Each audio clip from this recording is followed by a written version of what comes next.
The Senate will come to order. The Secretary will call the roll. Senator Buck. Senator Cannizzaro. Senator Cruz Crawford. Senator Daley. Senator Dignate. Senator Dondero Loop. Senator Ellison. Senator Flores. Senator Hansen. Senator Krasner. Senator Lang.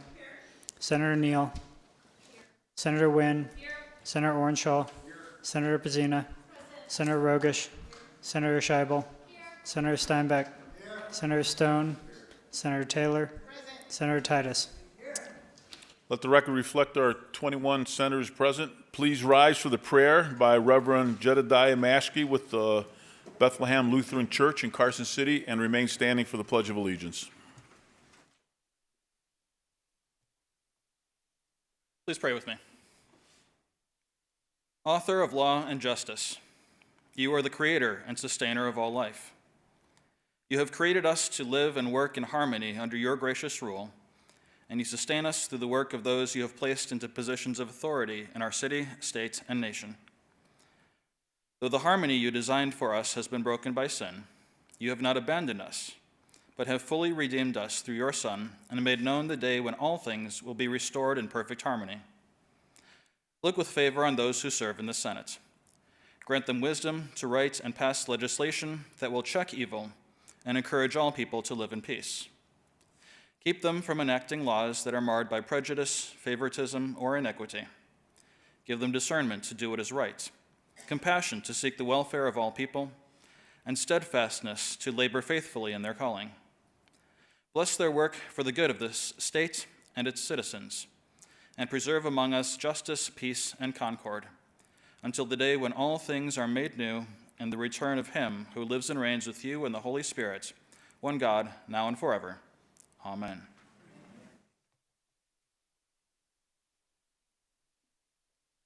I pledge allegiance to the flag of the United States of America and to the republic for which it stands, one nation, under God, indivisible, with liberty and justice for all.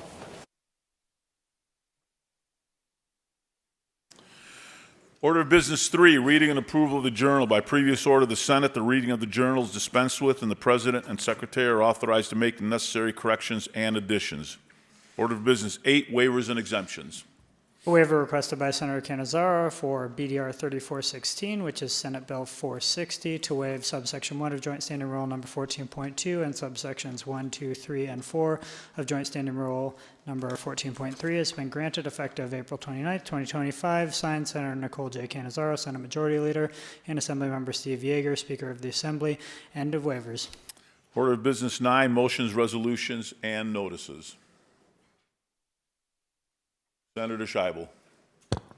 Thank you, Mr. President. I move that the individuals noted above on the screen be accredited as press and be allowed use of the appropriate media facilities and legislative building. You've heard the motion. All those in favor signify by saying aye. Aye. Opposed, nay. Motion carries. That concludes Order of Business 9.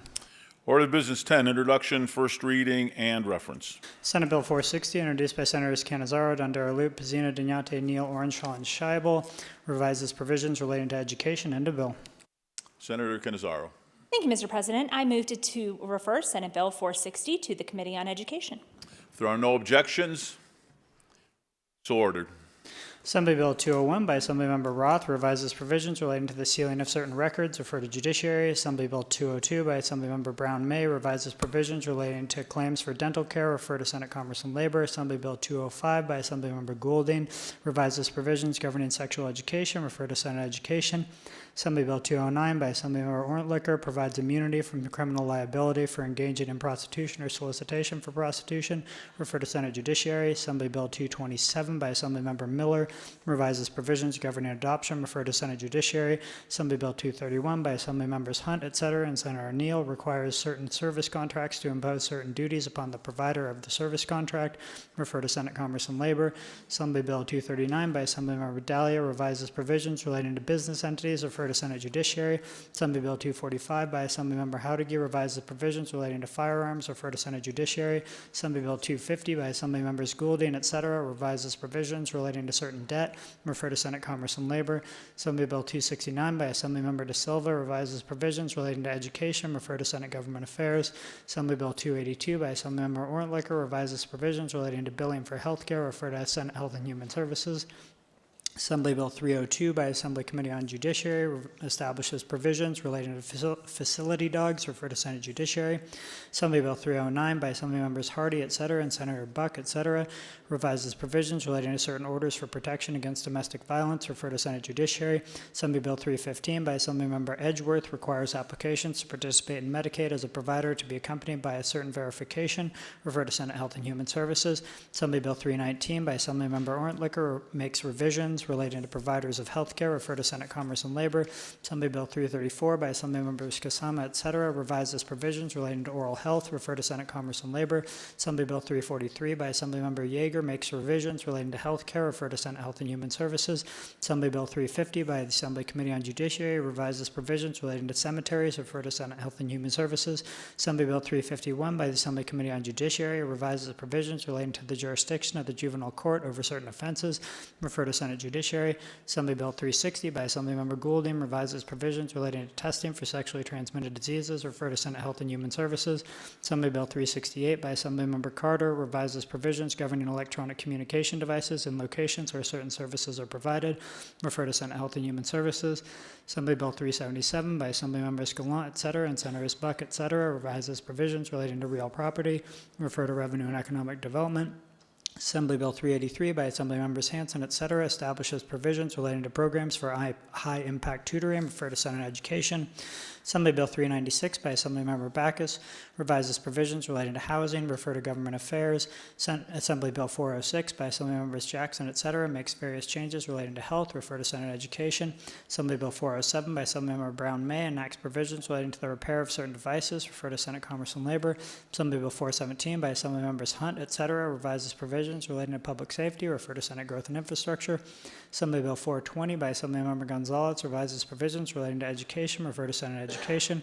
Assembly Bill 434 by Assemblymember Anderson prohibits certain employment practices, refer to Senate Commerce and Labor.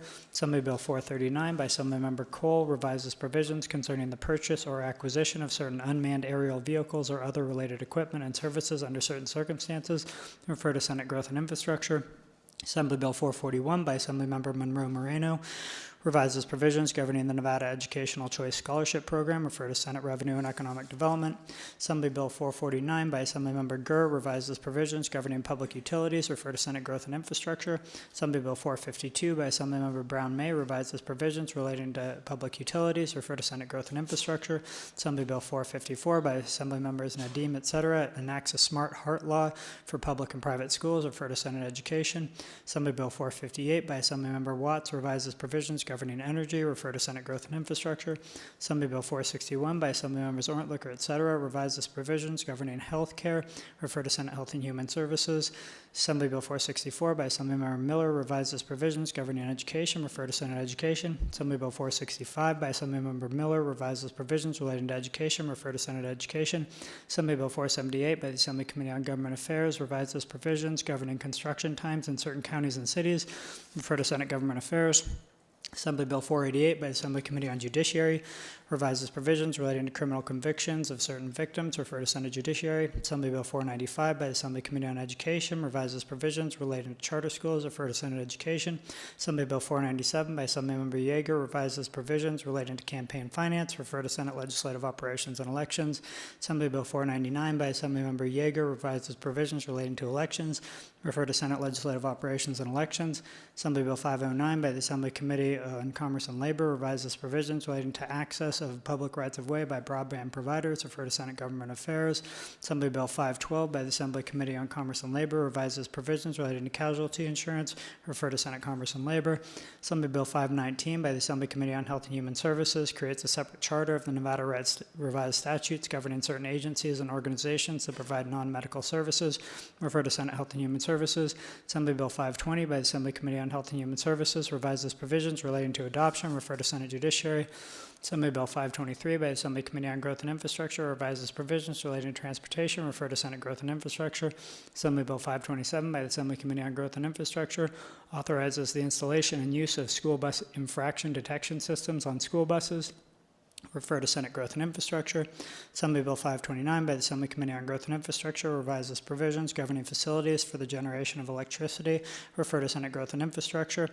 Assembly Bill 535 by the Assembly Committee on Revenue revises provisions relating to the sales tax exemption for organizations created for religious, charitable, or educational purposes. Refer to Revenue and Economic Development. End of Assembly Bills. Senator Lang. Thank you, Mr. President. I move to refer the Assembly bills to the committees as listed on your paper. You've heard the referrals to their respective committees. Are there any objections? Seeing none, so ordered. That concludes order of business 10.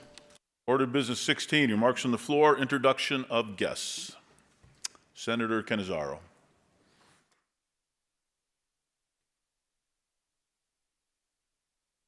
Thank you, Mr. President. I am extremely proud to have today, for the University of Nevada, Reno Lobby Day, members from the University of Nevada, Reno here in the House, including President Sandoval. So if you're here with the University of Nevada, Reno, if you could please stand here on the floor or in the gallery. As you all know, I am a very proud alumni of the University of Nevada, Reno. Go Pack! And I'm always proud to have the Pack here in the House with us. So just going to talk a little bit about my amazing alma mater right here in the Silver State. The University of Nevada, Reno has proudly served as the state of Nevada's land grant leader since our founding in 1874. The university annually produces more than 5,000 graduates and certificate holders who are poised to become leaders in all of Nevada's key industries. The university's 13 colleges and schools and more than 145 and 170 master's, doctoral, and professional degree programs provide groundbreaking research, innovation, and entrepreneurship, and our engagement and outreach builds stronger communities throughout northern Nevada and our entire state. One economic impact study has placed the university's value at more than $2.2 billion. The University of Nevada, Reno is among a prestigious group of universities classified as Carnegie R1 Very High Research, which reflects the breadth of research efforts as well as their role in accelerating economic and workforce development in Nevada. Just one example is their lead role in the U.S. Economic Development Administration's $75 million Tech Hub initiative to create new jobs and industries in Nevada's tech sector. The university maintains a statewide outreach mission and presence through programs such as University Extension, Nevada Bureau of Mines and Geology, Small Business Development Center, and the Nevada Seismological Laboratory. I, of course, love the university. Those of you who know me know I love to just brag about being able to call myself and to consider myself a graduate. For a first-time first-generation college student, this institution gave me a pathway to complete a degree program and pursue a career that I truly, truly love. And I know that we are doing good work for so many students here in Nevada and so many Nevadans. And so I love having the Wolfpack in the house, as you all know, and just am very proud of everything that the university has done. I gave tours at the university and tried to get other students to come, and just still very much believe that we are really, I think, providing that promise to so many folks who are looking to get that higher education degree and to also contribute to the community that we all live in. And so if you would all please join me in making the University of Nevada, Reno folks feel very, very welcome here today in the Senate.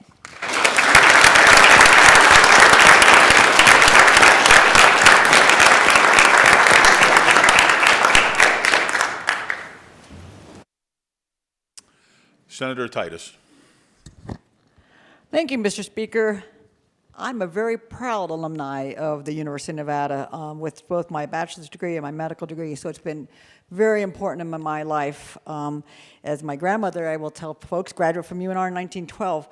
But as important as the University of Nevada has been in our lives, I want to give some tribute to some native Nevadans who have been critical to this state. And I'd like to ask the Jacobson family, parents to stand, please. I know, Joey, you can wave. It's all good. I'm honored today to have with me on this floor Tim, Robbie, and Joey Jacobson. I want to point out that in their own right, there's pretty special Nevadans.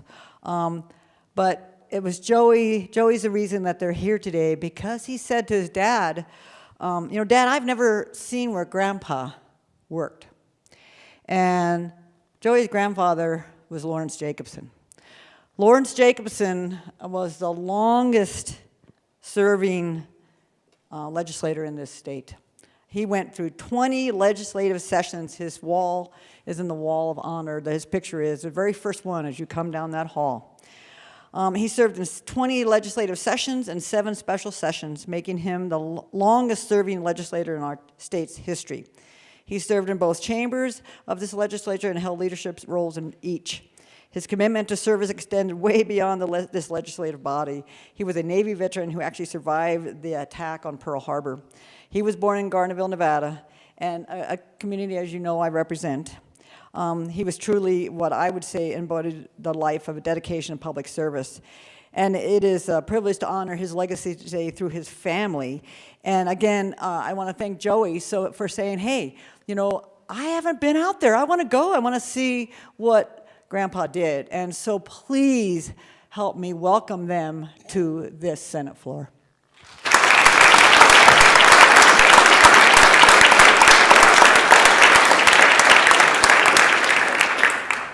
Senator Taylor.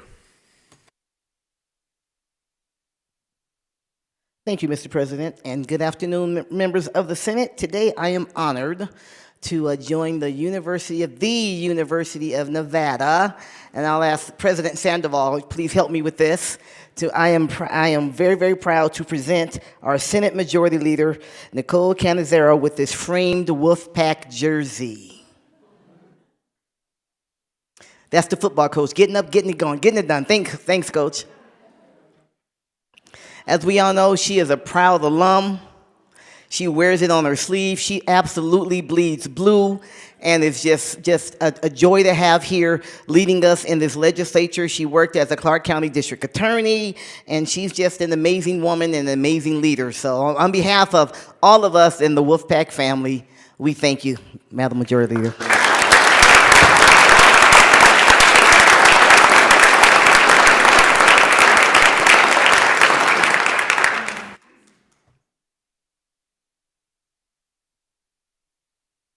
Any further remarks? Senator Canizaro. Thank you, Mr. President, and thank you to my colleague from the North and to the university. This is really, truly wonderful and amazing. I am going to take one more little moment to introduce a very special person in my life who actually took me to my very first visit of the university grounds when I was a student heading to college, and she said, we should go look at the university before you move up there. And so it's my mom. Stand, Mom. This is my mom. And she's just the best human being I've ever known, and if there's any part of me that is kind or caring or can love the world, it is because of her. And she gives me all the faith and ability to kind of come in and do the things in life that I've wanted to do. And anyway, I'm just really glad that she gets to spend a little bit of time with me. We stole her from Las Vegas for a quick moment. So thank you for all making her feel very welcome. And just thank you for letting me share her with you. And I think that rounds out all we've got for today. One more announcement. Tomorrow is Denim Day. So for all of the senators in the building and staff, you can feel free to wear denim. It is in honor of victims and survivors of sexual assault and domestic violence. So important showing. If you would like to wear denim, you are more than welcome to do so tomorrow. Please keep it professional, but I'm sure everybody can definitely do that. And with that, Mr. President, I would move that the Senate stand in adjournment until the hour of 11 a.m. on Wednesday, April 30th, 2025. Thank you. You've heard the motion. All those in favor signify by saying aye. Opposed, nay. Motion carries. We are adjourned.